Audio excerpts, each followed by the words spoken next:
Hello everyone, welcome to Simply Explained English, the podcast where we make English easy and fun. I am Eric. And I am Amber. We're here to help you understand English words and phrases in a simple way.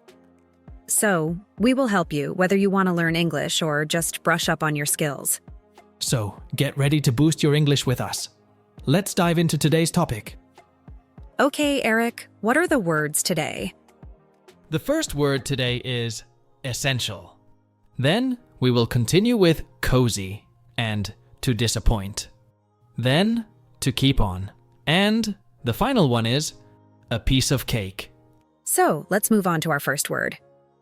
The first word is essential. Essential. Essential. Oh, that's a good word. Essential means something very important, something you really need. For example, water and food are essential for life. Yes, exactly, Amber. Let's use it in a sample dialogue to understand better. Imagine a character, Tom, packing his bag for camping. His sister Mary reminds him of what to take.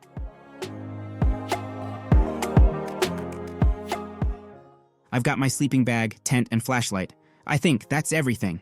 Did you pack the water and food? Those are essential for our trip. Oh right, I almost forgot those. That was a good example. Mary reminds Tom that water and food are very important.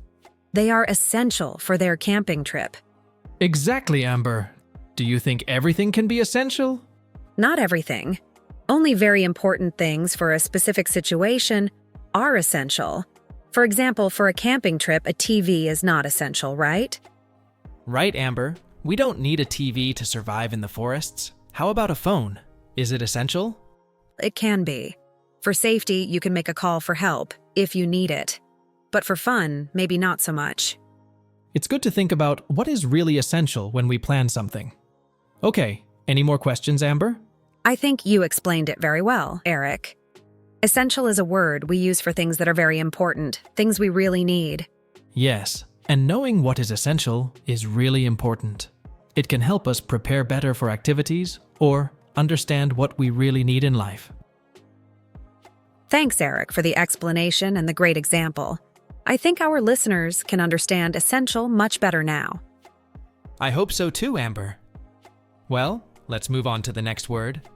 The next word is cozy. Cozy. Cozy. Cozy is a nice word. It means feeling comfortable, warm, and relaxed. Yes, it's often used to describe a place that makes you feel safe and happy, like a warm blanket or a soft chair. Here's a simple dialogue using the word cozy.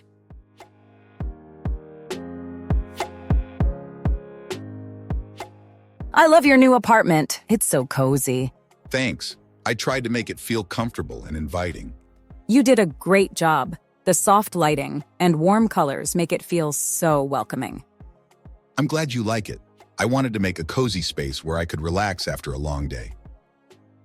In this dialogue, Anna describes Mike's apartment as cozy because it makes her feel comfortable and relaxed. That's a great example. So, Eric, what do you think makes a place feel cozy? For me, a cozy place has soft, comfortable furniture, warm and soft lighting. What about you, Amber? I agree. I also believe that a cozy spot usually has things, like pictures or decorations that make it feel like home. That's true. And sometimes, certain smells can make a place feel cozy, like the smell of freshly baked cookies or an aromatherapy candle. Definitely. Aromas can really make a warm and welcoming atmosphere. I totally agree, Amber. Speaking of cozy places, where's the coziest place in your home, Amber? For me, it's my reading corner. I have a big, soft armchair with a cozy blanket, and it's right next to a window where I can watch the rain or snow fall outside. That sounds wonderful. My coziest spot is my bed. I especially love lying under the blanket with a good book on a cold winter night. That does sound very cozy. It's amazing how a few simple things can make us feel so happy and relaxed. Absolutely. And I think that's why people love cozy spaces so much. They provide a sense of comfort and security in a busy world. Well said, Eric. I think our listeners will enjoy learning about the word cozy and how to make a cozy atmosphere in their own homes. I agree. Thanks for the lovely conversation, Amber.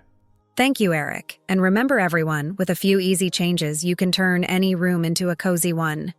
That's great advice. And with that, let's move on to the next word. The next word is to disappoint. To disappoint. To disappoint. To disappoint. That sounds like a feeling. What does it mean, Eric? You're absolutely right, Amber. When something disappoints you, it means it doesn't meet your expectations. Imagine you're excited about going to a new restaurant because you heard their pizza is amazing. But when you taste it, it's not as delicious as you hoped. That's when you feel disappointed. I got it. It's like feeling sad or unhappy because things were not what you wanted. Exactly. It's like when your favorite team loses a game or when a movie doesn't have the ending you expected. Both situations can disappoint you. By the way, notice that disappoint is a verb, but disappointed is an adjective, but their meanings are nearly the same. Okay, let's look at our example dialogue. Rosa and Mark are at a music concert. They've been waiting for their favorite band to perform.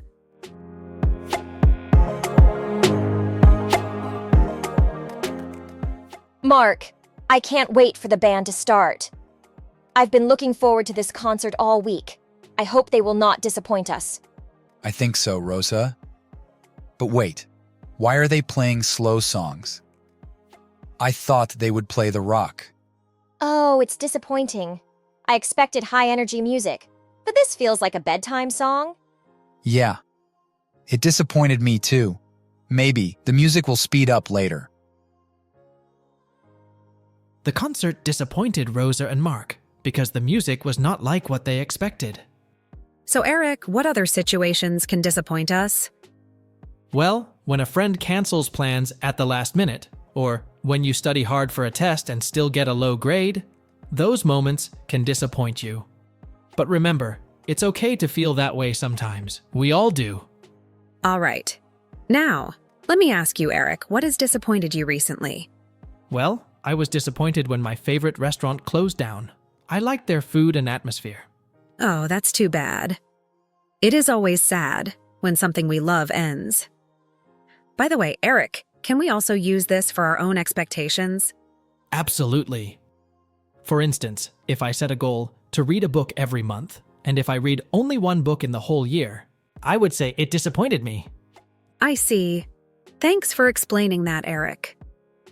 Well, it seems like we've covered the word to disappoint quite well. Shall we move on to the next word? Sure, Amber. The next word is to keep on. To keep on. To keep on. To keep on is a phrasal verb that means to continue doing something. It's a very useful phrase to use when you want to talk about something that is ongoing or continuous. Right, Eric? Absolutely. So let me give you an example of how you can use to keep on in a sentence.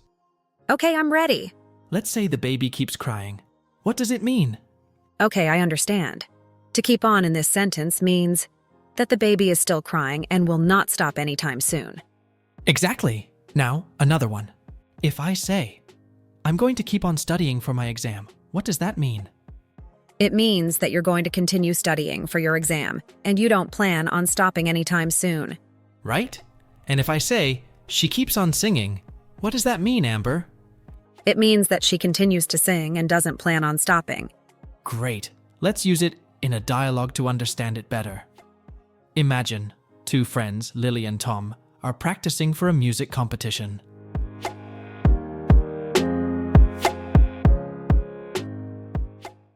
I'm tired. Maybe we've practiced enough for today. We should keep on practicing, Lily. The competition is only a week away, and we need to be perfect. You're right. Let's keep on it until we can play this song without any problem. That's a great example, Eric. Tom wants Lily to keep on practicing so that they can prepare for the competition. Yes, you can use to keep on to encourage or tell someone that what they're doing is important. Amber, can you think of a situation where you had to keep on doing something even when it was tough? Sure. When I was learning to ride a bike, I fell many times. But I had to keep on trying until I finally learned how to do it without falling. That's a perfect example. Do you think it's always good to keep on doing something, Amber? That's a good question. I think it depends on the situation. Sometimes, if something is not successful or working, it might be better to stop and try a different thing instead of keeping on doing the same thing. That's very true. To keep on shows effort. But it's important to know when it's the right time to take a break or try something new. Exactly. It is an important decision to know when to keep on and when to stop. Definitely. Okay, I think our listeners understood how to use to keep on. Yes. Well, let's move on to the next word. Okay, our last word is a piece of cake. A piece of cake. A piece of cake. Oh, I love that phrase. A piece of cake means something is very easy to do. Exactly, Amber. It's like saying, that's a piece of cake, or it's a piece of cake. So, if someone says, this project is a piece of cake, it means it's very easy to do, right? Yes, Amber, it's like you can just eat a piece of cake. It's so easy. Haha, that's a fun way to think about it. Sure thing. So, if someone says it's a piece of cake, it means it's easy and won't take much effort. Exactly. And now, let's have a friendly conversation about a piece of cake. Sarah and Ben are talking about their homework.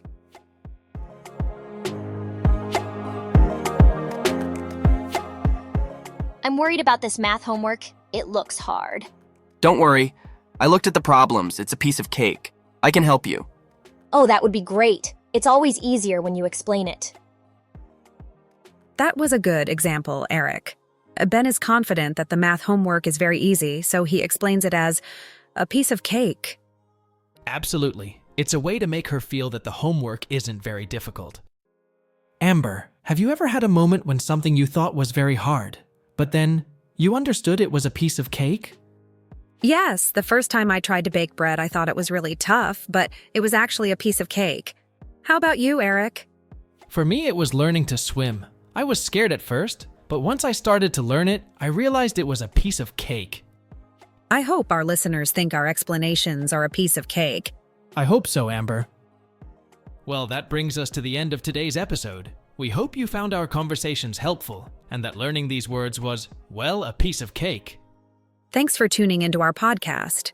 If you enjoyed this episode, be sure to subscribe to our channel and like our video for more fun English lessons and conversations. So, until next time, keep on learning and have a great day. Bye for now. Bye-bye.